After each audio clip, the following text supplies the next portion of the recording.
오늘은 어린이 주일입니다.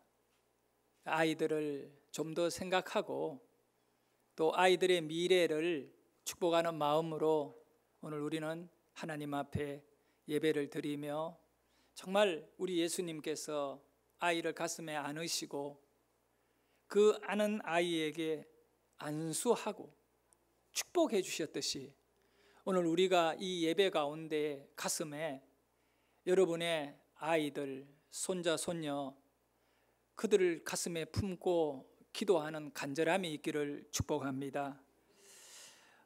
모든 어른들은 사회적 공동 책임이 있습니다. 아이들을 잘 양육해야 하는, 내 자식이 아니더라도 사회적으로 함께 우리 시대의 아이들을 잘 길러내야 할 책임이 있습니다. 왜 그러냐 하면요, 한 아이 잘못 길러내면 사회적으로 엄청난 고통이 될 수가 있다는 겁니다. 내 아이가 아니기 때문에 망해도 되는 거 아니잖아요.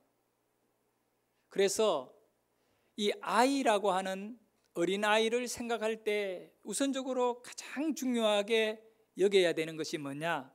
교육입니다. 아이들은 돈을 버는 시대가 아니지요. 걔네들은 놀기 위하여 시간을 보내면 안 됩니다.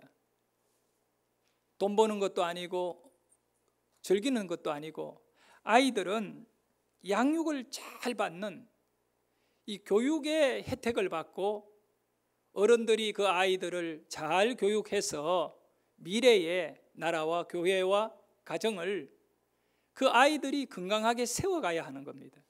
교육이라고 했을 때에 최고의 효과적 교육을 감당하는 방법론은 누가 부정할 수 없는 유대인의 교육 방법론입니다. 유대인의 교육은 크게 두 가지로 볼 수 있습니다.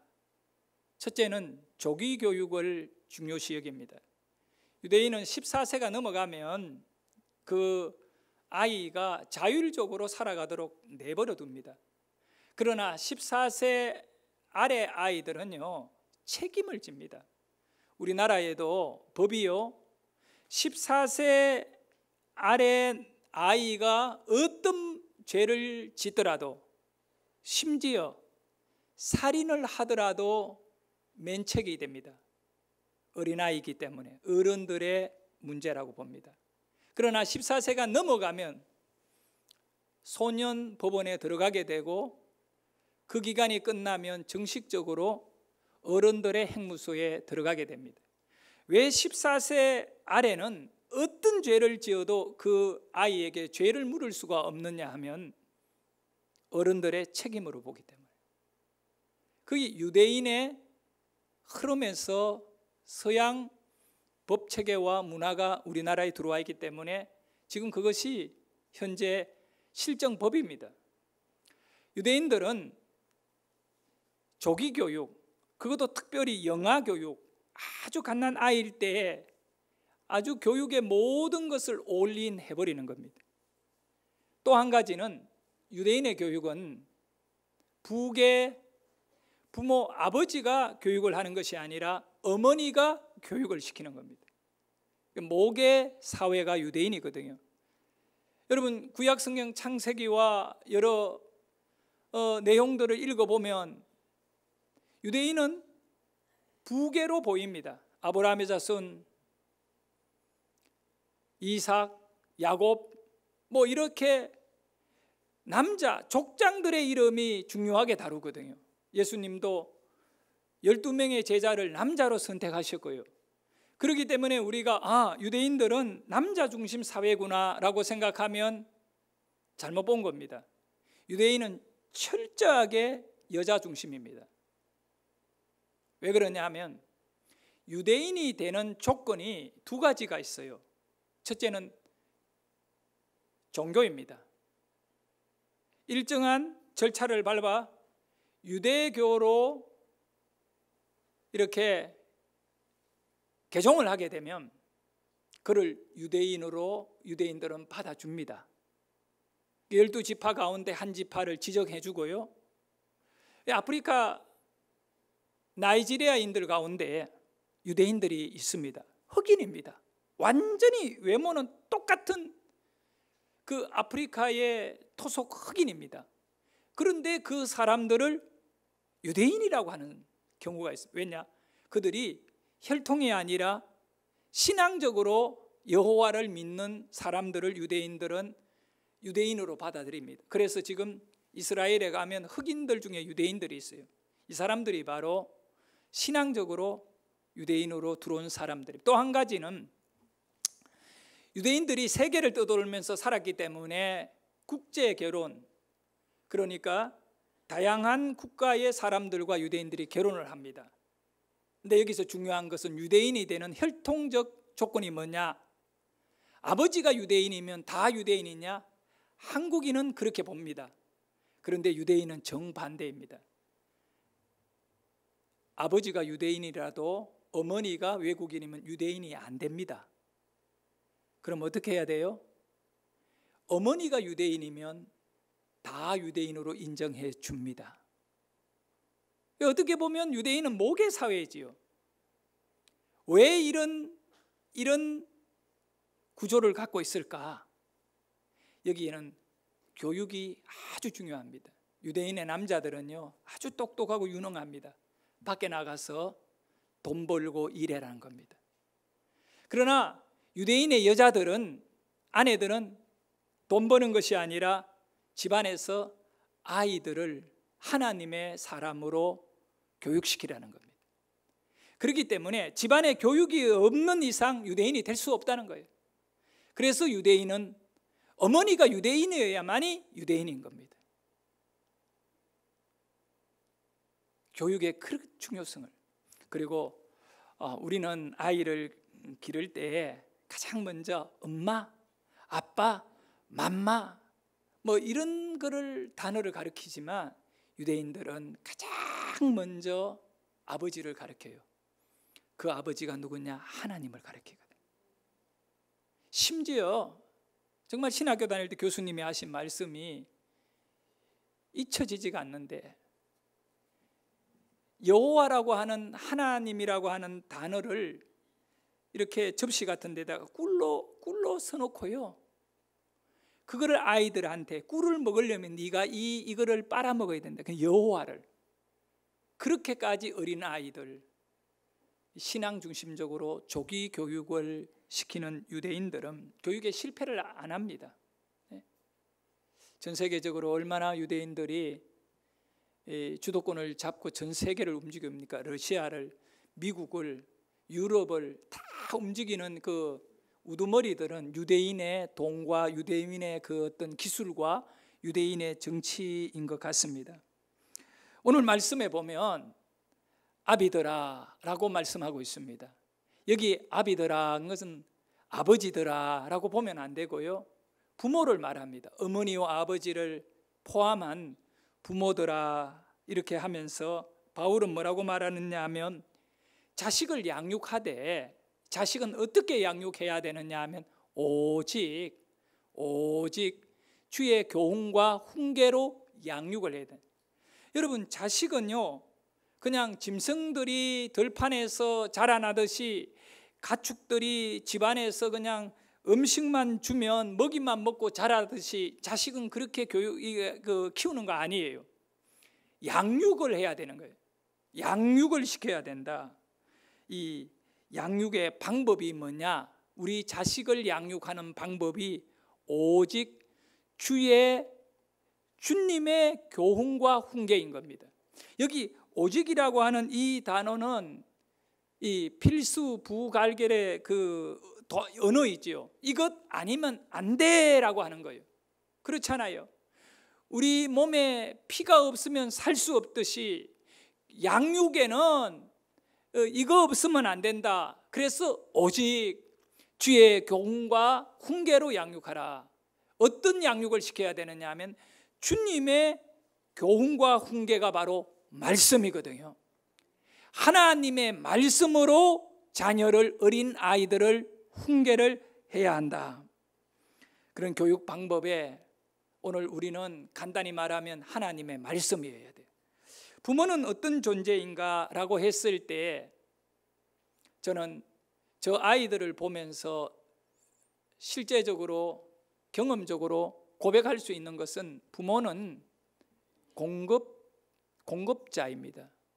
어떻게 넓은 의미로 우리 하나님도 우리 인생의 공급자잖아요. 생명의 공급자. 그런데 우리 아이에게 부모는 공급자입니다. 부모는 그렇습니다. 아이에게요, 먹을 것을 공급했고 입을 것을 공급하고 잠잘 자리를 공급해 줍니다. 언어를 가르치고 사회를 살아갈 수 있는 방법을 공급해 주는 아주 중요한 위치가 바로 부모입니다. 끊임없이 아이들에게 주는 것이지요. 오래전 1940년이니까 몇 년 전입니까? 84년 전에 어머니의 마음이라고 하는 노래가 만들어져서 어버이날이 되면 다음 주일 또 어버이날인데 아이 없이 어버이가 어떻게 있겠습니까? 그 어버이날 되면 자식들이 다 그 노래를 부르잖아요. 이 노래를 보면 가사가 이렇습니다. 나실 때 괴로움 다 잊으시고 기르실 때 밤낮으로 애쓰는 마음, 진자리 마른 자리 갈아 넣으시며 손발이, 저는 이 대목이 변함없는 90년 가까이 지났지만 그때 부모나 지금 부모나 조금도 변함없는 손발이 다 닳도록 고생하시네. 하늘 아래 그 무엇이 넓다 하리요. 하늘이 얼마나 넓습니까? 그러나 그 하늘 아래 가장 넓은 것이 있다면 그것은 바로 어머니의 희생은 가히 없어라.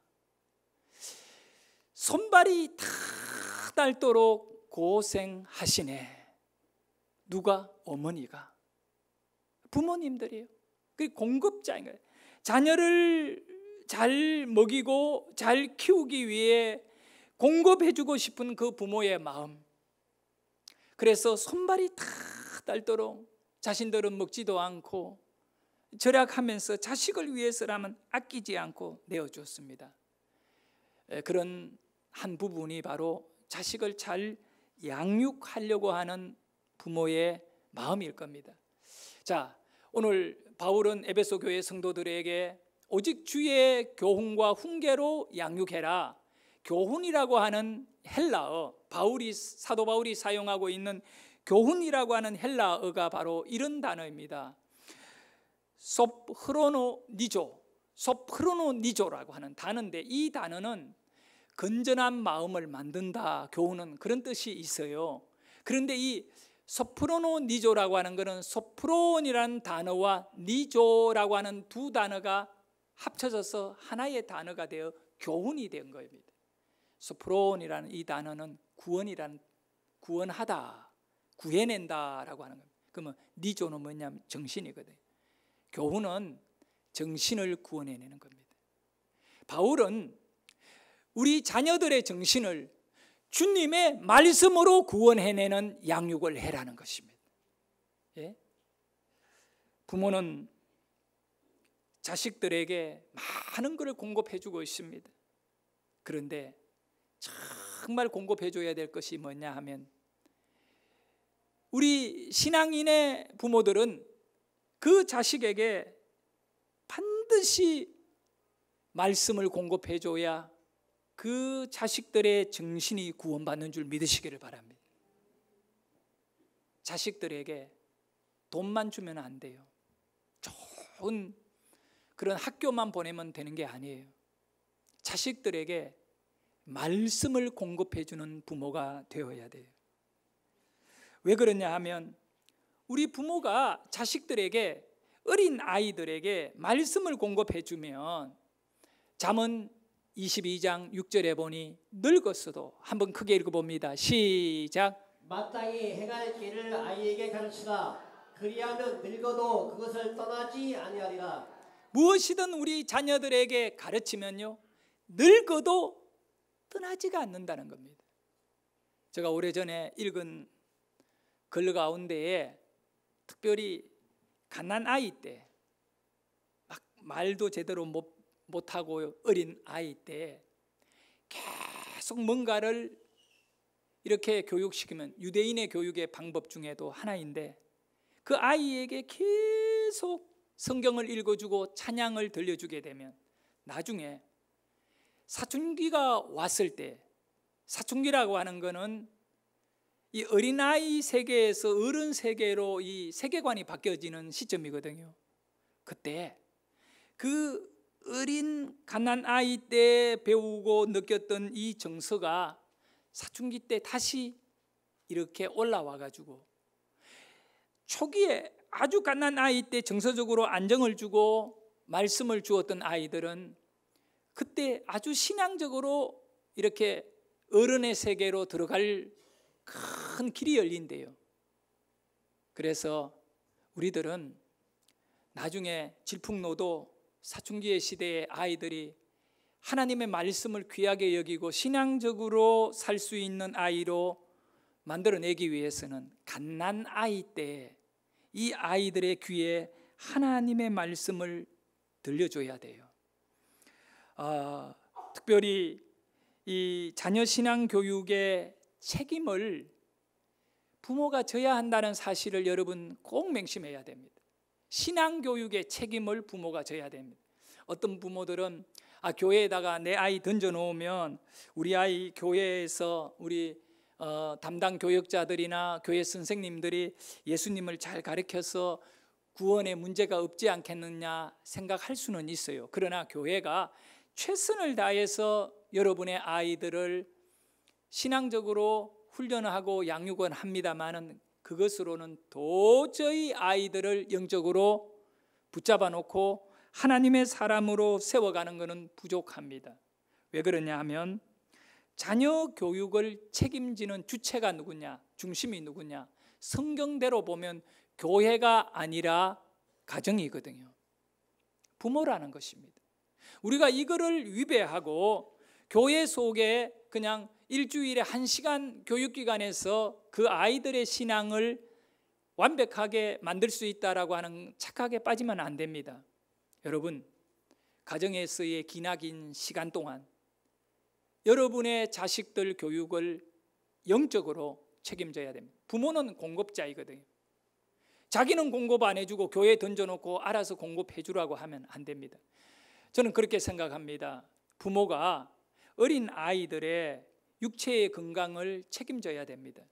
이 부모가 어떻게 아이를 먹이느냐에 따라 애가 영양실조에 걸려 빌빌 살 수도 있고, 너무 많이 먹여가지고 아주 팅팅해져가지고 소화 비만일 수도 있어요. 이 소화 영양에 대해서 기록된 자료에서 제가 본 것은 소화 비만, 젖 먹을 때 비만한 아이는 그 세포가 이미 확장되었기 때문에 어른이 되어 비만이 될 확률이 90% 돼요. 그러니까 여러분 절대로 어린 아이 때, 젖 먹을 때 비만을 이렇게 만들면 안 되는 거예요. 나중에 우유를 적게 주고 젖살 빠지면 날씬해진다. 의학적으로는 아니에요. 그렇게 날씬해지면 참 감사한 일이지만, 그러니까 아이들이 이렇게 막 울고 먹는다고 계속 먹이면 이 팔뚝이 발뚝만해지고 그렇게 퉁퉁하게 만들어 나중에 빠질까? 안 빠진다는 겁니다. 그래서 부모의 책임이거든요. 우리 손녀가, 저는 요즘 긴장이 되는 것은 모르면 그냥 넘어가는, 알면 괴로운 거거든요. 여러분, 하나님을 알면 인생이 괴로운 거 아세요? 차라리 하나님을 모를 때에는 편하게 살았지만 아는 것이 굉장히 괴로운 일이에요. 우리 손녀가 너무 잘 먹는 거야. 식성이 너무너무 좋아요. 그래가지고 주는 대로 다 먹어버리는데 다리가요 얼마나 굵은지, 자기 8개월짜리인데 엄마 다리를 거의 따라가려고 해요. 팔뚝이요 아주 팅글팅글하면서 굵은데 얼굴이 살이 쪄가지고 이제는 볼이 그냥 나오고, 와, 이거는 누구 책임이냐? 부모 책임인데 엄마 아빠 책임이고 할아버지 할머니 책임이다. 공감해요. 그래서 제가 어제도 저희 집사람한테 서희 다이어트 시켜야 한다. 우리 집사람 마음이 너무 편해가 저 살 빠지면 날씬해질 거예요. 절대로 그렇게 생각하지 마라. 여러분, 부모는요 그 어린 아이의 양육을, 건강을 책임져야 돼요. 그리고 두 번째는 이 아이의 정신적 세계를 책임져 줘야 돼요. 아이일 때는. 그래서 그 아이가 언어라든가 행동이라든가 부모에 의해서 잘 길러져야 돼요. 유대인들의 아이들은요 부모의 말 한마디에 완전히 순종해요. 여러분들, EBS에서 유대인들 살아가는 삶을 다룬 내용을 보십시오. 애들이요 얼마나 경건하고 착한지 몰라. 5살, 6살짜리들이요 꼼짝 안 하고 유치원 아이들이 앉아서 남자는 머리에 뭐 이상한 거 하나 쓰고 그렇게 앉아서 애들이 1시간, 2시간을 몸을 흔들어대며 이제 막 글을 배운 아이들이요 성경을 읽고 외워요. 근데 부모가 딱 하지마 그러면 유대인들은 안 해요. 근데 우리 아이들은 하지 마라 그러고 부모한테 와가지고 막 달라들고 들이받고, 이거 다 영아 때 정말 하나님의 말씀의 교육을 놓쳐버린, 그 시간에 교육을 놓쳐버리고 나중에는 절대 양육하라고 하거든요. 양육이라는 거는 14세 전에 끝내야 돼요. 그런데 우리는 그 양육 없이 방목을 하다시피 하다 보니 공급은 해줘요. 먹을 것도 주고 교육도 시켜주는데 오늘 바울이 말하는 주의 교훈을 주지 않았기 때문에 그 아이들은 나침판을 잃어버려 하나님을 찾아가는 방향을 잃어버리고 자기 자신이 세상의 주인이 되고 길을 헤매는 인생이 되고 만 거죠. 제가 입고 있는 이 옷이 일본 말로는 아다라시입니다. 새 겁니다. 새 거. 한 번도 입지 않은 옷. 우리 집사님 잘 알 거예요. 어제 아래께 바지 단을 처음으로 만들었는 옷이니까 오늘 처음 주일에, 저는 양복을 사면 가능하면 주일에 가장 먼저 입는 겁니다. 그런데 이 옷은 언제 샀느냐? 오래전에 산 거예요. 내가 이 옷을 살 때에는 굉장히 세일을 해가 싼 가격에 와 좋은 옷이다. 그리고 다음에 계절이 되면 입으면 되잖아요. 보면 여름의 옷이 아니야. 여름에 산 거예요 제가. 그리고 겨울이나 봄에 입어야 되겠다라고 사두고 걸어둔 거예요. 그 막 정신없이 살다가 이 옷을 구석에 걸어둔 거를 찾지 못하고 기억이 나온 거예요. 아 맞아, 그 옷을 산 것을 입어야지 하고 찾아냈는데 벌써 더워지기 시작했어요. 급하게 아깝잖아요. 또 안 입으면 2년이 지나서 입어야 하잖아요. 그래서 이렇게 입고 왔는데 옷은 계절이 지나도 1년이 지나면 또 입으면 돼요. 그러면 된다니까. 그런데 자녀 교육은 계절을 놓쳐버리고 시간을 놓치면 끝나는 겁니다. 옷하고 달라요. 우리 자녀들은 기다려주지 않아요. 그냥 지나가 버려요. 근데 양육을 해야 된다. 신앙 양육을 해야 된다. 말씀을 공급하는 타임을 놓치면 안 된다. 이것을 우리가 뼈저리게 인식해야 돼요. 특별히 저는 우리 부모들이 아이들을 교육할 때 그 잠언 22장 6절의 말씀과 같이 마땅히 아이들에게 다시 한번 읽어봅시다. 시작. 마땅히 행할 길을 아이에게 가르치라. 그리하면 늙어도 그것을 떠나지 아니하리라. 네. 또 시편 말씀 127편 3절도 한번 읽어봅니다. 자식은 여호와의 주신 기업이요 태의 열매는 그의 상급이로다. 할렐루야. 자식이 뭔가를 성경이 우리에게 정리를 시켜줬어요. 자식은 하나님이 여러분에게 준 뭐라고요? 여러분에게 준 기업입니다. 기업. 여러분, 기업은요 경영주가 있어요. 부모가 경영주예요. 자식은 기업인데 그런데 기업은 둘 중에 하나예요. 성공을 하든가 망하든가.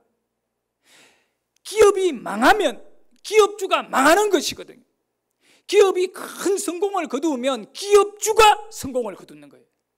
자식의 성공은 부모의 성공이고 자식의 망하는 것은 부모의 망하는 것입니다. 왜? 하나님이 주신 기업이기 때문에.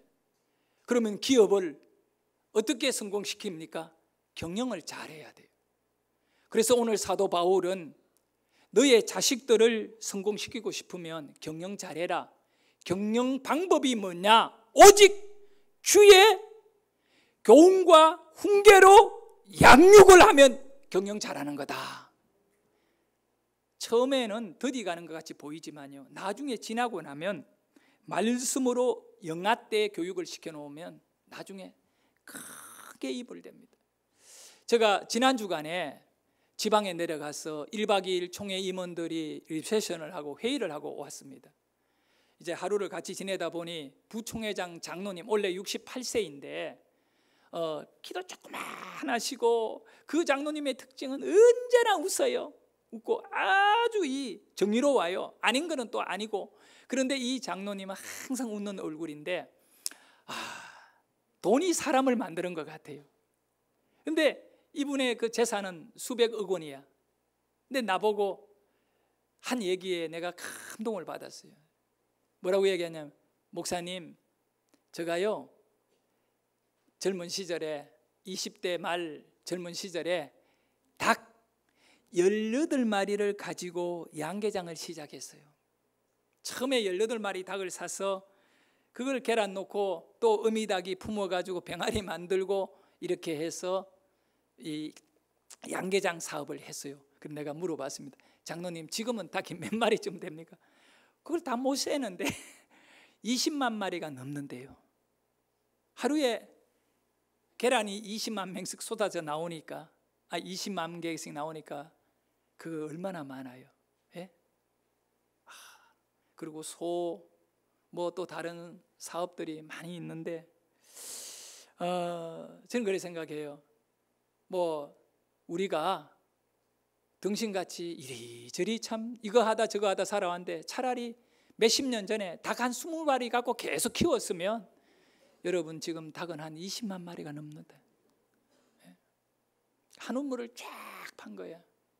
그러면서 이제 저 손녀 얘기하고 사진 보여주고 이러니까 나보고 웃으면서 본인은 한 수 위인 거야. 이미 다 경험했다는 거죠.